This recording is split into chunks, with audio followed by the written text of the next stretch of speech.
falar aqui, vamos lá, vamos começar com Barbosa, Alexandre Barbosa, o zagueiro do Botafogo que se envolveu naquela confusão generalizada após o apito final do jogo de quarta-feira, inclusive perdeu um dente após o soco do Cleiton. Ele se manifestou nas redes sociais, ele disse o seguinte, abre aspas, pois é, o Vasco perdeu o melhor jogador dele para pegar o Flamengo atualmente, e a gente vai falar sobre isso, mensagem da fonte que acabou de me passar aqui. O Alexandre Barbosa se manifestou e disse o seguinte, abre aspas, defender o escudo do meu clube é o que me ajudou a ser quem sou, e quem o desrespeita não merece meu respeito. No entanto, a violência nunca será a melhor maneira de resolver as coisas, fecha aspas. Disse o jogador que arrumou confusão com o Bruno Henrique após o apito final, que durante o jogo deu uma joelhada no Juninho, e hoje o Juninho vai ser desfalque contra o Vasco por conta desse edema muscular, tentou dar uma pancada em Wesley, após o Wesley tentar dar uma lambreta nele. Esse jogador já arrumou confusão várias vezes em outros jogos. Esse jogador tentou dar um soco na cara do Bruno Henrique, errou o soco, depois ele levou o soco, perdeu o dente. É esse jogador. Gente, olha só, na boa, eu não estou aqui dizendo que tem certo e errado. Está todo mundo errado nessa história. Mas nesse caso é melhor o silêncio. O jogador está todo errado. Todo errado. E eu arrisco a dizer que isso tudo começou graças a ele, que foi se meter com o Bruno Henrique. O Bruno Henrique falou uma gracinha para ele e ele queria bater em Bruno Henrique. Não importa o que o Bruno Henrique falou, nada justifica. Você não pode querer bater em ninguém. Isso é na vida, não é só no futebol, não. Você tem que ter cabeça para ouvir provocação e ficar calado. Ou, pelo menos, depois que teve a confusão, todo mundo separou, vai para o seu vestiário. Ele continuou insistindo para brigar com o Bruno Henrique e acabou levando a pior. E depois ficou lá, junto com os demais jogadores do Botafogo, esperando os atletas do Flamengo como se fosse quinta série, uma cena lamentável. Então, assim, Barbosa, eu não concordo com sua nota. Não estou aqui dizendo que você é o único errado, está todo mundo errado nessa história. Mau exemplo para geral, várias crianças assistindo. Só que, não me vem com esse vitimismo barato, né? Numa nota oficial, que eu tenho certeza que nem foi você que escreveu, deve ter sido a sua assessoria. Por falar em Botafogo, galera, eles quietinho, já investiram mais de 300 milhões de reais nessa janela de transferência. Nathan Fernandes, atacante contratado junto ao Grêmio, 57,3 milhões de reais. Juan Cruz, que estava lá na Bulgária, 48,3 milhões de reais. O zagueiro Jair, 89 milhões de reais. Jefinho, 33,9 milhões de reais. Cauã Lindes, 1 milhão de reais. Arthur, 62 milhões de reais. E o goleiro Léo Link, 10,8 milhões de reais. Gente, é muita grana que esses caras estão investindo. E por falar em investir, o Alcaraz ele pode ser comprado pelo Everton. Mas para ele, o Everton ser obrigado a comprá-lo, ele tem que disputar 6 jogos como titular. E aí ele já disputou 2 jogos pelo Everton, só que ele entrando durante o jogo. Ou seja, respondendo a muita gente que está me questionando isso nas outras redes sociais, já soltei no Twitter e no Instagram também, mas esses 2 jogos que ele jogou não conta, porque ele entrou durante o jogo. Ele precisa ser titular. Se ele não completar a meta, o que pode acontecer? O Everton é obrigado a devolvê-lo? Não. O Everton pode comprá-lo pelo mesmo valor estabelecido ali na opção de compra, porque é uma opção que se torna obrigação quando ele bater esses 6 jogos como titular. E o Flamengo, mudando de assunto, encara o Vasco agora, e você sabia que o Flamengo pode se classificar semifinal já nessa rodada? O que precisa acontecer? Se ele vencer o Vasco, o Flamengo vai a 20 pontos e garante a classificação com pelo menos o 2º lugar. Só poderia ser ultrapassado pelo Volta Redonda. Se empatar com o Vasco, o Flamengo vai a 18 pontos e teria que torcer para 3 desses 5 times não ganharem na rodada. Sampaio Corrêa e Nova Iguaçu chegariam a 16, Botafogo, Maricá e Madureira chegariam a 15.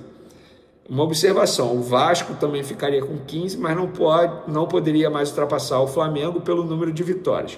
Se o Flamengo perder para o Vasco, o Flamengo ficaria com 17 pontos e teria que torcer para 4 desses times não vencerem na rodada. Sampaio, Corrêa, Nova Iguaçu, Botafogo, Maricá e Madureira. O Fluminense pode chegar a 17 pontos, mas não tem como ultrapassar o Flamengo pelo número de vitórias. Deu para entender? É um cálculo muito doido, inclusive um cálculo feito pela galera do ge.com, só dando os créditos aqui. Então, eu entendi. Espero que vocês tenham entendido, mas é pensar em ganhar. Ganhando, o Flamengo já está automaticamente classificado para a próxima fase, seja em primeiro, seja em segundo. E o Vasco, ele vai ter desfalque importante, galera. A gente apurou aí a lista de relacionados do Vasco para pegar o Flamengo, isso é uma apuração. O Vasco ainda não divulgou. Na verdade, são 3 desfalques que eu considero importantes. Vamos lá: Alex Teixeira, Coutinho, Daniel Fusato, Euder, Hugo Moura, Jean David, ou Jean Davi, né? João Vitor, Léo Jardim, Lucas Freitas, Lucas Piton, Matheus Carvalho, Maurício Lemos sendo relacionado pela primeira vez, o zagueiro, Maxime Domingues, Maxwell Alegria, Pablo, Paulinho, Paê, Puma Rodrigues, Esforça, Souza, Tietê, Verrete, Vitor Luiz e Zucarello, ou Lucas Zucarello. E aí são 3 desfalques. 2 surpreenderam. Jair não era cotado para ser desfalque, não era dúvida, sentiu incômodo muscular. E Paulo Henrique também não está na lista de relacionados. Eu ainda não tenho a confirmação, mas ele não está na lista de relacionados porque eu recebi o documento, o nome dele não está lá. E aí o nome dele não está lá e ele também é desfalque. E o Lucas Oliveira, que é o zagueiro titular, deixa eu falar com a pessoa aqui, escreve, estou ao vivo. E aí ele não tem o melhor jogador dele, que é o Paulo Henrique, estava jogando muita bola, o lateral direito. Esse jogador é que estava preocupando muita gente ali do lado esquerdo do Flamengo, porque o lado esquerdo do Flamengo não vai ter o Ayrton Lucas. O Ayrton Lucas não treinou hoje no campo. Então, teoricamente, o Varela vai fazer essa função improvisada. Teoricamente, o Felipe Luiz pode armar a equipe de uma outra maneira. Eu estou gravando esse vídeo aqui e eu não tive a apuração do time ainda, só sei que o Ayrton Lucas está fora do jogo. E aí o Varela jogando improvisado, o Paulo Henrique poderia assustar bastante, até porque o Paulo Henrique avança muito bem. E o Coutinho está de volta, pelo menos tem essa boa notícia aí para o Vasco da Gama. Mas, gente, independentemente do time que o Flamengo vá a campo, o Flamengo é favorito, favoritaço. Chega muito mais pronto, Felipe Luiz vem rodando o time, mesmo rodando o time, com time reserva, o Flamengo mostra um repertório muito bom, taticamente falando, jogadores entendendo muito bem o que precisam fazer em campo. Então, enfim, o Flamengo para mim é favorito. E para completar o nosso vídeo, uma ótima informação, muita gente estava me questionando isso. O Flamengo sim, a diretoria, a nova gestão sim, vai chamar o Felipe Luiz para conversar, para debater uma renovação de contrato. O atual vínculo dele vai até dezembro desse ano.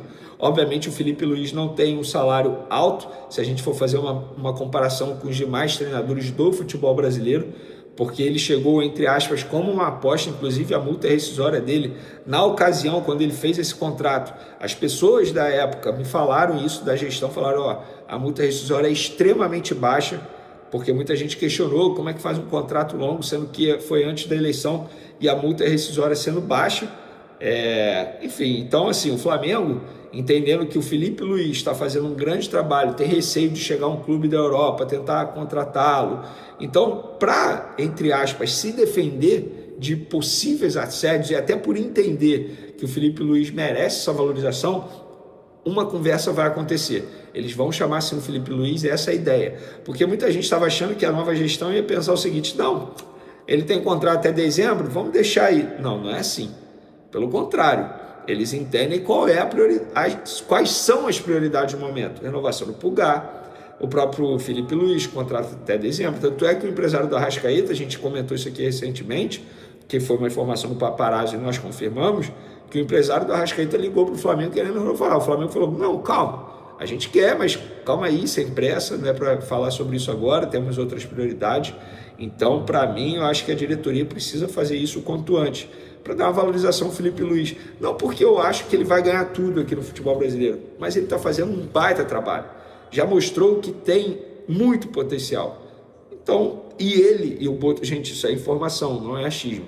Ele e o José Boto, eles literalmente estão vivendo uma parceria no dia a dia do Flamengo. Eles se entendem muito. A relação, assim, me falaram o seguinte, Vene, foi questão de energia. Na primeira vez, os caras já se gostaram, assim, é um encarne no Ninho do Urubu. Eles trabalham o tempo todo juntos, o tempo todo. Ninguém toma decisão sem falar com outro profissional, Felipe Luiz, José Boto. Então, eles têm uma relação muito próxima, assim. Então, é isso que a diretoria pensa e é isso que vai acontecer. Em breve vai ter uma reunião para debater essa possibilidade de renovação de contrato do técnico Felipe Luiz. Beleza? Valeu, tamo junto, fui!